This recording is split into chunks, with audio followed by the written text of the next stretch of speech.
Okey.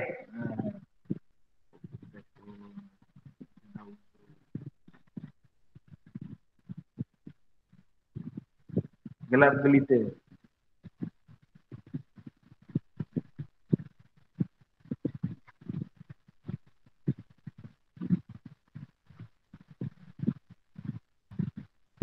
Nampak buku teks?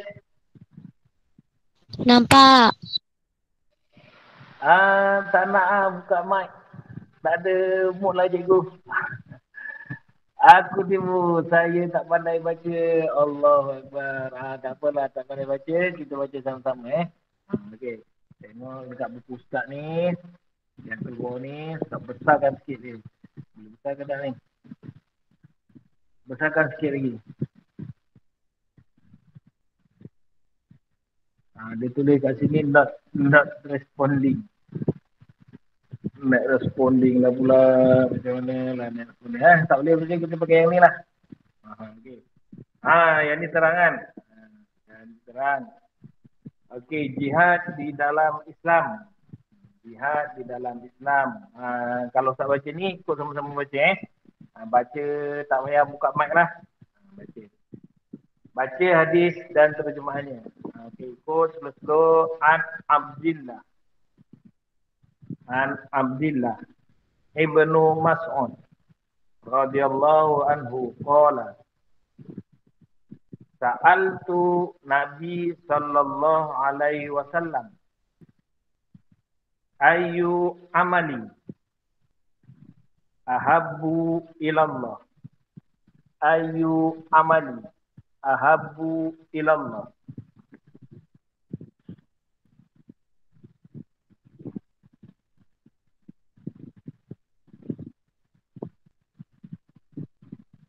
Qala as-salatu ala waqtiha. Qala summa ayyu. Qala birru walidain. Qala summa ayyu.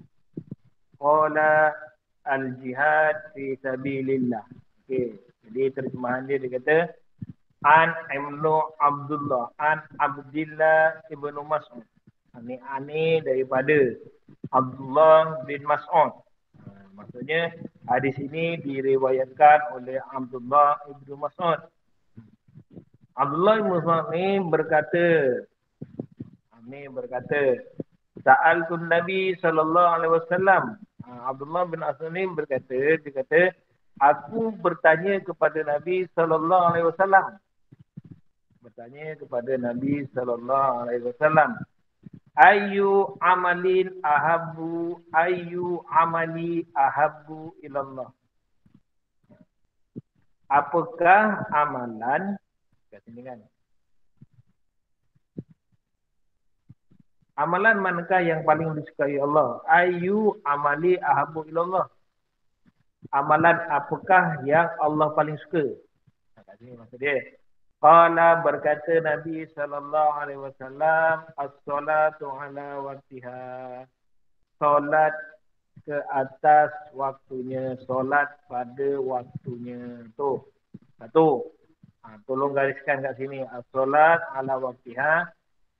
Solat pada waktunya. Qala berkata lagi Abdullah bin Mas'ud, summa ayyu, kemudian apa lagi amalan selepas solat ni?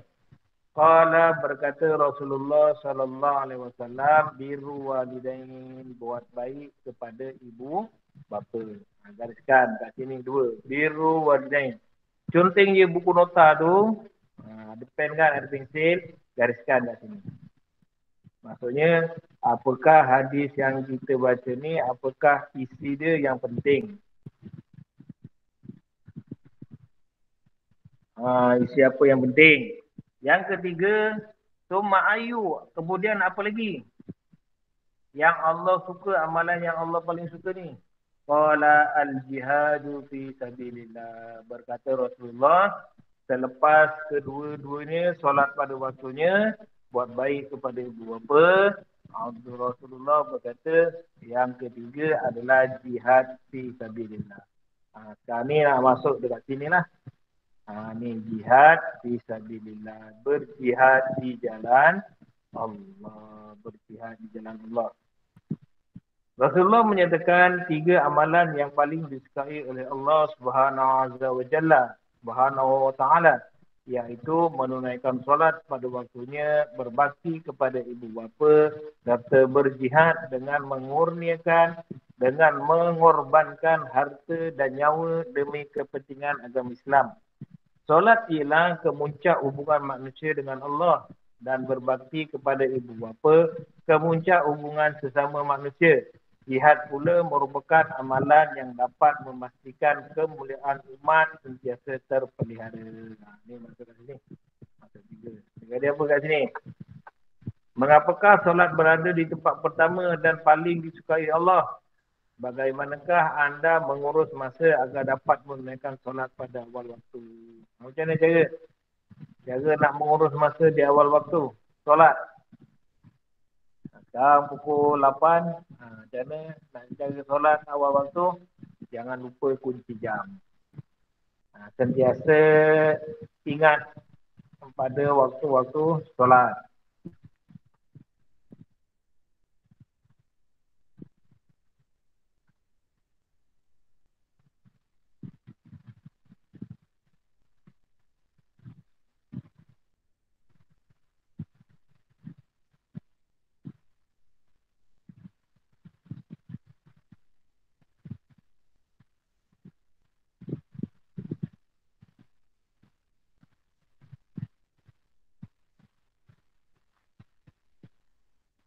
Okey, muka surat sebelah. Pengertian jihad dan keutamaannya. Banyak ni. Pengertian jihad dan keutamaannya. Ketika umat Islam ditindas atau negara-negara diserang oleh musuh, menjadi fardu ain. Kat sinilah hukum fardu ain. Maksudnya kat sini fardu ain, semua umat Islam wajib.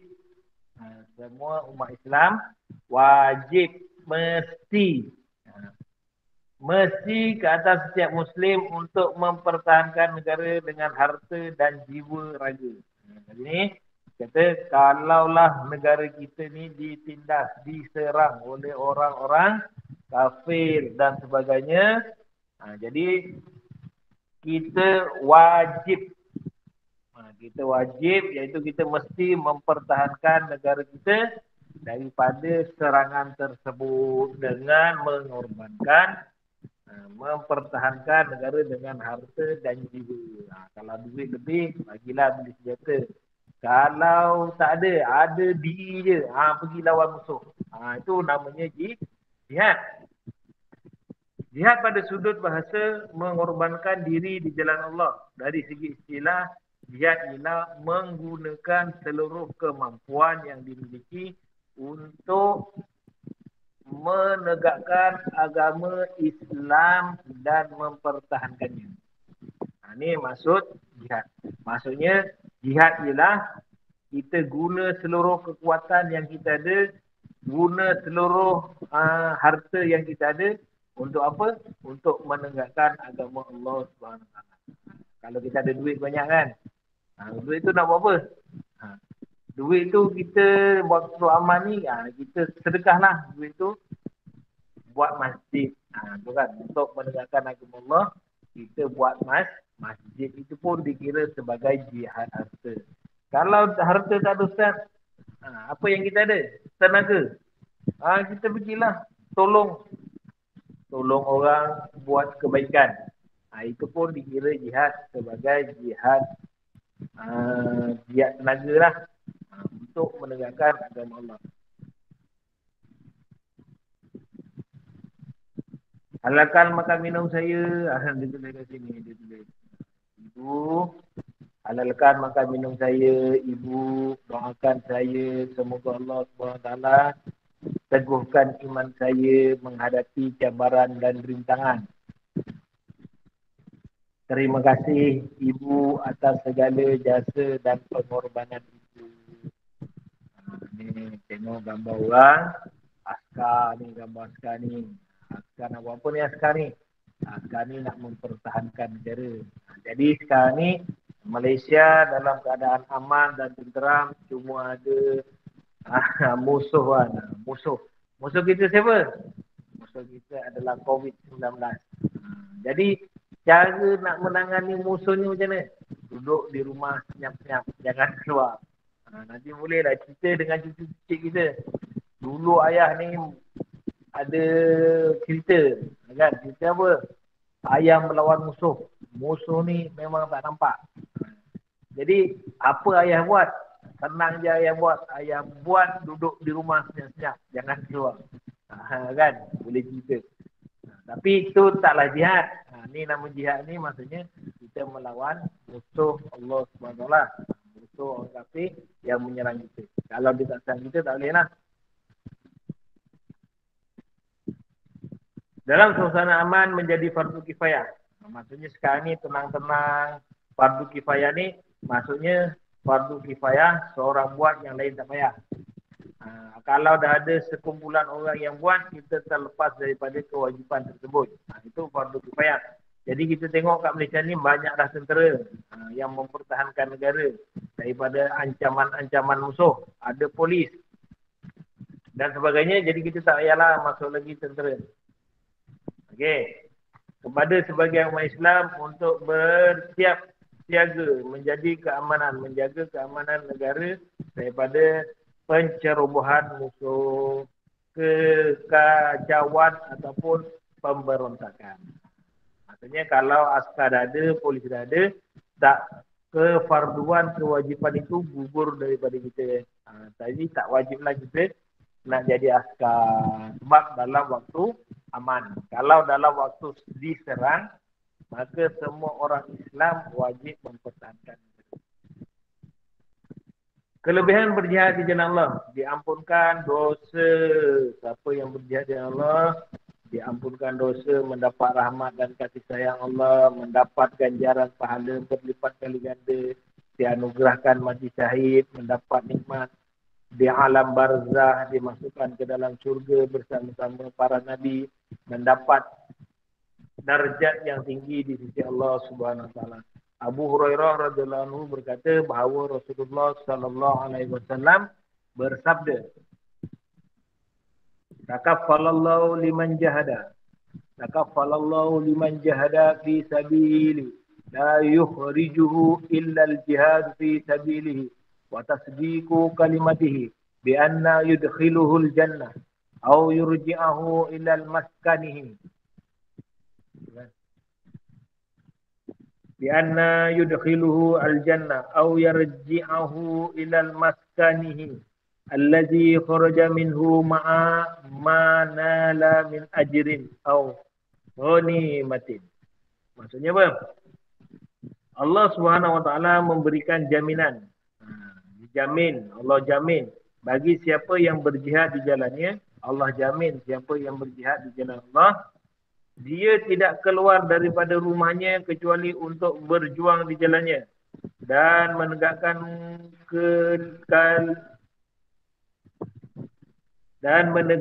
kalimahnya, bahawa dia akan dimasukkan ke dalam syurga atau Allah SWT akan mengembalikannya ke rumahnya dengan membawa pahala ataupun harta rampasan perang.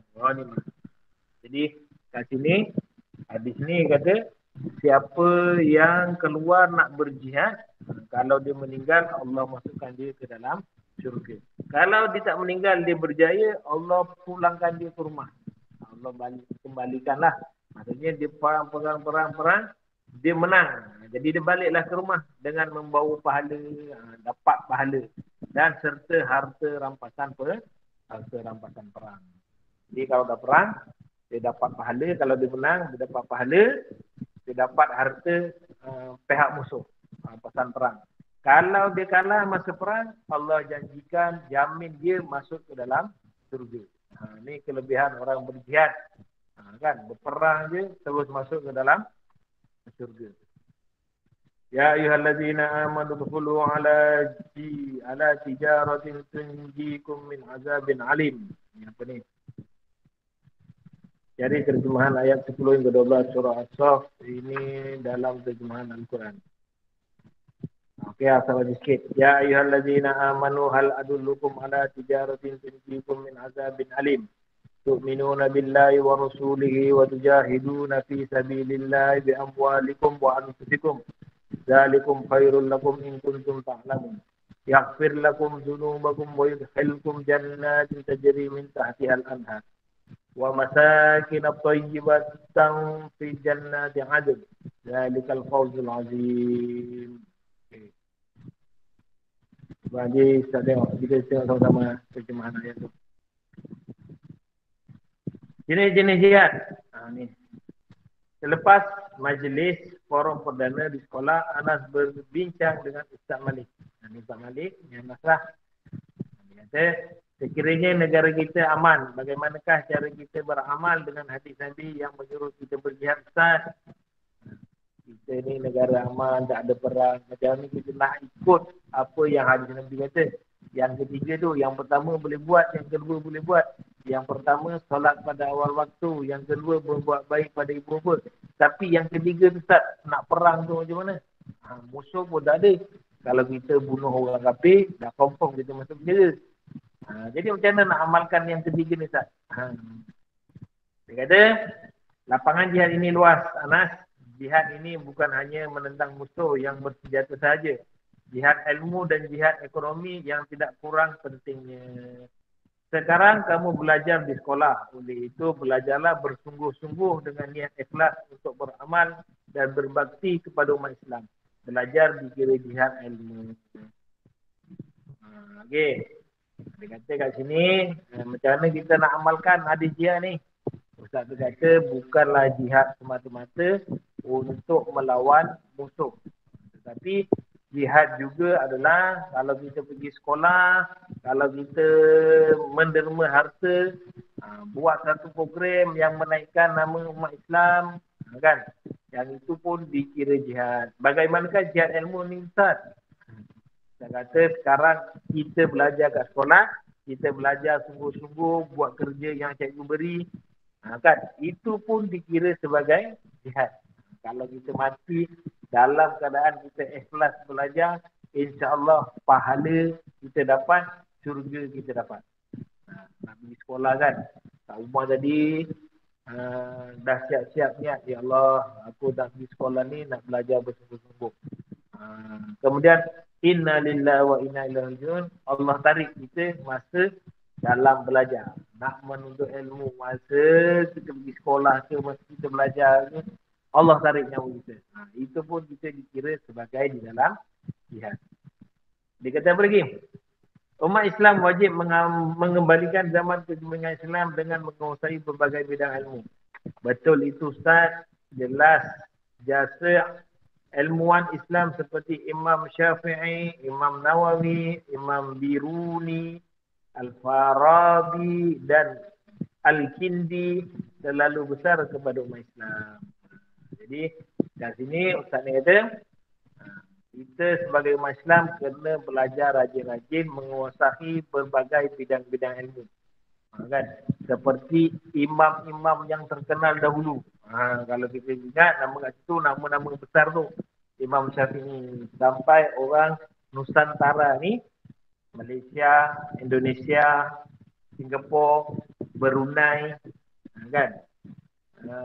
Yang umat Islam ni menggunakan mazhab Syafi'i. Semua mazhab Syafi'i terkenal. Kalau nak sebut nama Ustaz Soleh, baru Taman Pelangi je, SMK Taman Pelangi kenal. Keluar sikit, Jalan Ungu Taman Pelangi tak kenal Ustaz Soleh siapa. Tapi Imam Syafi'i ni satu Malaysia kenal. Sebut je nama siapa Imam Syafi'i. Oh, semua kenal. Pergi Indonesia, sebut saja Imam Syafi'i. Kenal. Sebab apa? Sebab ilmu Imam Syafi'i. Ilmu Imam Syafi'i. Jadi kalau kita nak terkenal pun, bukannya dengan nyanyi-nyanyi tu, tak kisahlah nyanyi-nyanyi tu, tak kisah. Tu benda, kalau nak terkenal, kita kena belajar mendalami ilmu. Ni Imam Nawawi, perawi hadis, anak murid Imam Syafi'i. Sini lah. Imam Biruni, Imam Farabi dalam bidang Tengok nilainya nanti. Imam Al-Kindi ni, mereka ni semua menguasai bidang-bidang ilmu tertentu untuk kegemilangan umat Islam. Kita bolehlah tengok kalau dekat Google tu search je. Nak ke tak nak? Nak ke tak nak? Tu je. Nak kenal Imam Syafi'i nak ke tak nak? Sekarang ni macam-macam ada kaedah. Search je siapa Imam Syafi'i.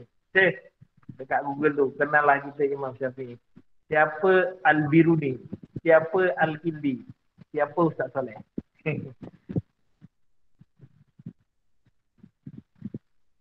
Habis dah? Okey.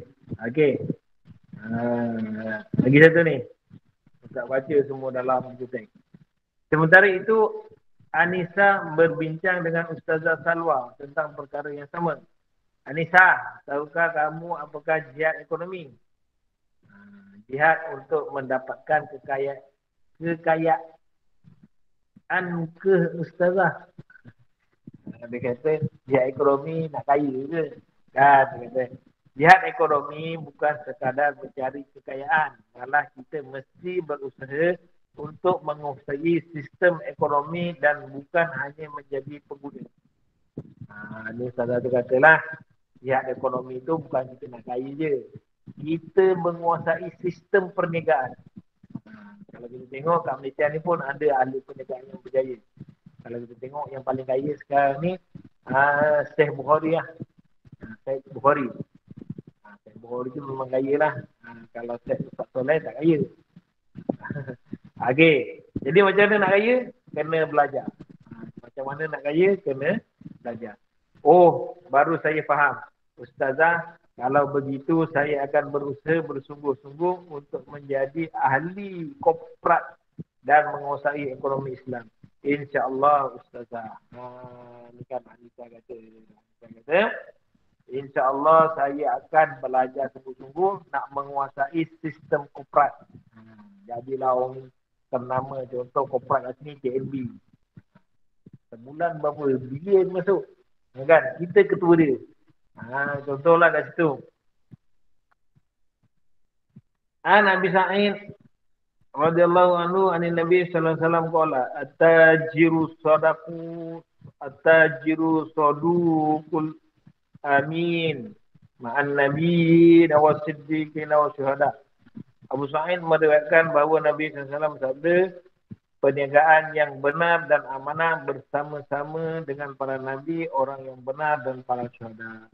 Nabi katalah riwayat At-Tirmidzi, siapa yang ahli perniagaan yang amanah dan benar, tak menipu, nanti di akhirat nanti dia duduk dengan para nabi, orang-orang yang benar dan para syuhada. Ini kedudukan orang yang berniaga, orang yang menguasai ekonomi, tetapi dia amanah, dia jujur, dia tak menipu. Kan? Bagus azam dan cita-cita kamu itu, Alisa. Ingat, dalam mengejar cita-cita, jangan lupa akan kewajipan solat dan berbaktilah kepada ibu bapa. Tadi pun pesanlah, kalau dah berjaya nanti, nak berjaya, sebelum berjaya, jangan isi kejar nak kaya je. Kita kena bersolat, kena solat di waktu, tepati waktunya, dan berbuat baik pada ibu bapa. Sebab 3 ni tadi, 3, 1, 2, 3, serangkai. Kan? 1, 2, 3 ni tadi, satu tu apa? Solat awal waktu, solat pada waktunya. Yang kedua, berbuat baik pada ibu bapa. Yang ketiga, berjihad di jalan Allah. Jadi 3 ni serangkai, tak boleh kita ambil satu. Kan? Kita dah buat solat pada waktunya. Yang kedua, kita dah buat baik pada ibu bapa. Yang ketiga, kita kena berjihad. Tak boleh ambil jihad je. 2 ni kita tinggalkan. Kalau kita tengok cerita sekarang ni, 3 je. Dia kaya, ekonomi ada. Tapi sembahyangnya entah ke mana. Buat baik ibu bapanya entah. Tak ingat lah kan. Ibu bapa kat kampung miskin. Dia kat bandar kaya-kaya. Tak boleh lah. Itu namanya tak berbuat baik kepada ibu bapa. InsyaAllah, Ustazah, saya sentiasa menjaga solat saya dan tidak lupa untuk berbakti kepada ibu bapa saya. Ni cita-cita Anissa lah. Kita pun kena ada cita-cita. Cita-cita saya apa? Nak jadi seorang ahli perniagaan yang kaya raya Ustaz. Oh, bagus. Cita-cita sangat bagus, kaya raya. Ada kereta besar, rumah besar, macam Ustaz Emil Liu. Tengok kan? Kenal tak rumah Ustaz Emil Liu? Ustaz Emil Liu tu salah satu dia mengamalkan hadis ni. Hadis apa? Kan? Hadis ni berjihad dengan harta. Tengok dia kaya, dia pergi tolong orang. Susah nak cari orang macam ni kan? Kaya tolong orang. Kaya bagi orang makan. Kaya bagi orang rumah. Kan? Tengok hari tu yang dekat mana? Dekat Kedah tu. Orang tu miskin rumah. Ustaz Ebik ni dia cari rumah sewa dan dia akan bayar setiap bulan. Dan dia akan ambil anak dia tu masukkan ke madrasah. So mengaji anak dia. Bayar dia tak bulan. Bulan rumah tu sebulan tak silap dalam RM800. Kan? Itu salah satu jihad ekonomi. Membantu umat Islam. Kita nak sewa rumah sendiri pun Ustaz dah 800 Ustaz. Mana ada duit nak bayar rumah Ustaz. Rumah orang lain. Tak apalah Ustaz Abid Liu tu. Dia usaha. Ada banglo, kereta, ada Alphard, ada kedai. Baru-baru ni dia kata nak buka 10 cawangan mat. Abid mat. Liu mat ke apa benda. Maksudnya dia nak buka supermarket. Dan supermarket tu dia akan sediakan satu rak. Rak tu ditulis percuma untuk siapa yang memerlukan. Maksudnya kalau ada beras, orang datang, orang susah, ambil je beras tu. Kalau tipu-tipu susah tu tak boleh lah. Kita mana boleh menipu. Okey. Jadi, contoh satu yang paling kita nampak, Ustaz Abid Liu. Okay. Yang ni last kali lah. Pengajaran hadis yang paling terakhir. Kat situ. Pengajaran hadis yang paling terakhir. Apakah pengajaran yang kita dapat daripada hadis tadi? Ayyu amalin ahabbu ilallah. Pertama, as-salatu ala waqtiha, sembahyang pada waktu. Yang kedua, birru walidain, berbuat pada ibu bapa. Yang ketiga, al-jihadu fi sabilillah. Jadi tiga-tiga ni apakah pengajaran yang kita dapat? Pengajarannya, kita hendaklah melakukan amalan yang disukai oleh Allah untuk menjadi umat yang cemerlang di dunia dan di akhirat. Kita hendaklah melakukan amalan yang disukai oleh Allah. Kan?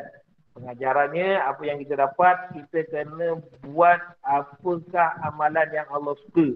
3 tadi amalan yang Allah suka. Kita kena buat. Jangan tinggalkan.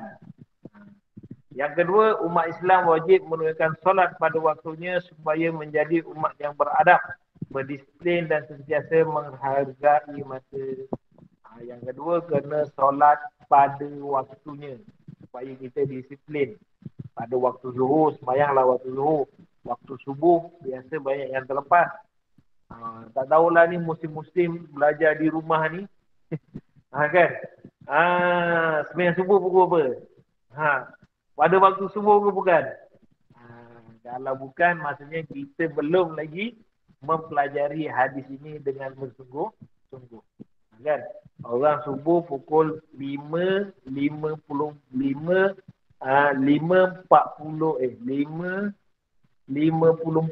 tak catat subuh pagi tadi. 5.45 ke 5.54. Dia senang 5.50 lah waktu subuh. Sampailah pukul 7. Itu waktu subuh. Nabi kata Allah yang paling suka sembahyang pada waktunya. Subuh, sembahyang pada waktu subuh. Yang paling lagi suka sembahyang pada awal waktu. Pukul 6 tu dah kita sembahyang subuh. Bukan 6.30, bukan pukul 7. Yang paling Allah suka sembahyang awal waktu dan pada waktunya. Bukan sembahyang subuh pukul 7. Itu 7.30. Itu bukannya sembahyang pada waktunya. 7.30 tu waktu syuruk. Bukan waktu subuh. Okey. Yang ketiga, Setiap Muslim wajib berbakti kepada ibu bapa untuk mendapat keredaan Allah dan kebahagiaan hidup. Ha. Jadi kita yang ada ibu bapa lagi ni, yang masih ada ibu bapa, kenalah buat baik kepada ibu bapa. Macam Ustaz, ibu bapa dah meninggal. Ibu bapa dah meninggal, tak ada ibu. Mertua je ada, ibu mertua, ibu sendiri dah tak ada. Tapi pun kena buat baik walaupun ibu bapa kita dah meninggal. Macam mana kita berbuat baik kepada ibu bapa? Pertama sekali berbuat baik pada ibu bapa, kita tidak lupa mendoakan ibu bapa, minta ampun kepada Allah, ampunkan dosa kedua ibu bapa kita. Tu cara berbuat baik kepada ibu bapa yang telah meninggal dunia. Macam mana caranya? Selepas sekali solat kita doa, Allahumma firli zunubi wali walidayya. Ya Allah, ya Tuhanku, kau ampunkanlah dosaku dan ampunkanlah kedua dosa ibu bapa. Allahumma fir lana dzunubana. Ya Allah, ya Tuhanku, kau ampunkanlah dosa kami, kan, wali walidaina, dan kedua ibu bapa kami, ampunkan dosa kedua ibu bapa kami. Warhamhuma, dan rahmatilah kedua mereka yang telah meninggal dunia ini, supaya Allah rahmati mereka. Kama rabbayani shaghira, seperti mana-mana mereka menjaga saya semasa saya kecil, semasa kami kecil. Ini doa terhadap ibu bapa yang telah meninggal dunia. Jangan lupa sehari 5 kali kita doa kepada ibu bapa kita, minta ampun lepas solat. Jangan lepas solat kita belah macam tu je. Okey, yang keempat, kita hendaklah mempertahankan negara daripada musuh dan anasir, tetap bersih agar negara aman dan damai. Yang kelima, umat Islam dituntut agar beramal mengikut keutamaan supaya dapat memberikan kesan yang maksimum. Jadi yang keempat tu, mempertahankan negara, janganlah masuk ahli-ahli kumpulan gelap. Kan? Kalau yang kumpulan LTTE, itu pengganas. Kalau yang Islam punya, ada dulu ada Al-Mujahidin, ada apa lagi kat Malaysia ni, ada Al-Maunah, kan, kat Malaysia. Jangan masuk kumpulan-kumpulan macam tu. Jangan tak tentu pasal tiba-tiba negara aman, kita masuk kumpulan tu nak jatuhkan kerajaan. Itu tak boleh lah. Ya, okey, yang terakhir, umat Islam dituntut agar beramal dengan mengikut keutamaan. Ini ikut utama lah. Yang utama tadi apa? Yang utama kata solat pada waktunya. Yang kedua, buat baik pada ibu bapa. Yang ketiga, baru berjihad di jalan Allah. Jadi kena ikut turutan tu. Kena ikut turutan. Jangan ikut keutamaan. Sekarang ni, kita sebagai pelajar, apa yang paling utama? Kan? Apa yang paling utama? Yang paling utama belajar bersungguh-sungguh. Tu, jangan bekerja bersungguh-sungguh. Kita bukan pekerja, kita sebagai pelajar. Kalau ustaz je lah ustaz. Ustaz kena bekerja bersungguh-sungguh. Sebab kerja ustaz kat sini lah. Tengok. Kamu boleh tengok tak ada buku teks, ustaz boleh bagi buku teks. Kamu tak faham, kejap lagi siapa tak faham boleh tulis. Boleh buka mic cakap dengan Ustaz. Ustaz, saya tak faham daripada awal sampai akhir Ustaz cerita tadi. Itu memang dia baru masuk. Memang dia tak faham. Okey, habis penilaian. Alhamdulillah. Habis tajuk kita kat sini. Okey. Jadi tugasan untuk kali ni, tugasan hari ni, dalam buku modul nota tu, dalam pelajaran berapa ni? Jadi ni pelajaran 12 kan? Hari pelajaran 12, hari ni siapkan modul nota tu. Kalau dah siap, boleh snap kat Ustaz. Ustaz, saya dah siap. Ustaz, saya ada satu soalan. Yang Ustaz tadi muka Ustaz pelajaran 12 kan, jihad dalam Islam kan. Nak buat muka Ustaz 24 je. Sampai muka Ustaz 24.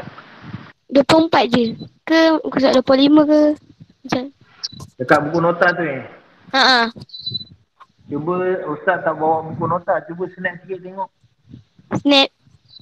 Snap. Uh, dekat kamera tu. Pasang kamera. Kamera. Dah tekan kamera kan? Dah tekan kamera? Cuba tengok. Lepas tu dekat tu, okey, mana ni jihad. Sebelah tu tajuk apa? Tajuk lain ni.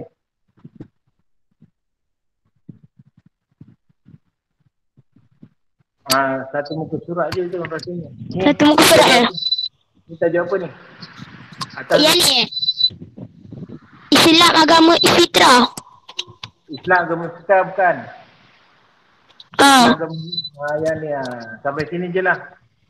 Selai je kan? 24 dengan 25 24 dengan 25. Okey. Dah siap 24 dengan 25. Nanti boleh snap lah. Snap je hantar ke Ustaz. Ustaz nak tengok siapa yang dah siap. Boleh rujuk nanti video ni kan. Nanti video ni video yang kita belajar hari ni Ustaz dah rakam. Nanti Ustaz masukkan dalam YouTube. Nanti boleh tengok apa yang Ustaz cakap kamu tak faham. Nanti boleh tengok dalam YouTube channel Ustaz. Kalau dah tengok YouTube tu, jangan lupa subscribe. Tulis kat bawah tu, tengok Ustaz punya video. Ada subscribe tu, kamu tekan je. Teng. Tekan je subscribe. Tak apa, tekan je. Tak kena bayar tekan tu. Kalau tengok sikit-sikit je, tekan je juga.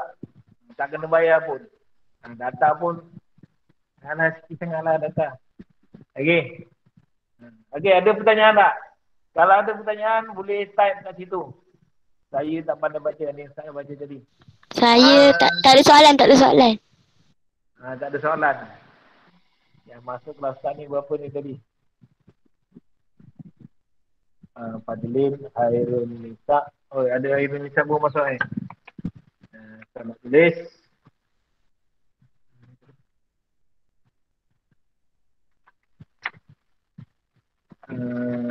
Fadlin. Saya dah ada orang dah ni. Najlah, Balkis, Azri, Fadlin, 4 Hairul Nisa. Okey, kalau tak ada soalan untuk hari ini saja, setakat itu saja perbincangan kita pada pagi ini kelas online. Jangan lupa sentiasa mengamalkan 3S kan. Selalu basuh tangan, selalu mengelakkan daripada tempat yang sesak. Jangan sembang dekat-dekat untuk mengelakkan kita daripada terkena jangkitan COVID. InsyaAllah dalam sekejap lagi lah. Semalam ada baru 2 kes je. 2 kes positif COVID. Dalam minggu ni angka COVID yang dicatatkan kurang daripada 10 yang sakit. Berdoa kepada Allah Subhanahu Wa Taala supaya kita bebas COVID dan kita boleh belajar di sekolah secara bersemuka. Senang sikit kerja kita kan. Secara bersemuka semua. Afdol pun dah lama saya tak nampak. Afdol Arafat, Hanif, kan. Semua ni online pun tak ada, offline pun tak ada. Pening macam mana ni. Kan. Jadi kalau pergi sekolah offline kita boleh bersemuka. Okey, kan itu saja untuk Ustaz hari ini. Kita jumpa lagi pada masa akan datang dengan ucapan Assalamualaikum warahmatullahi wabarakatuh. Waalaikumsalam. Bye Ustaz. Bye.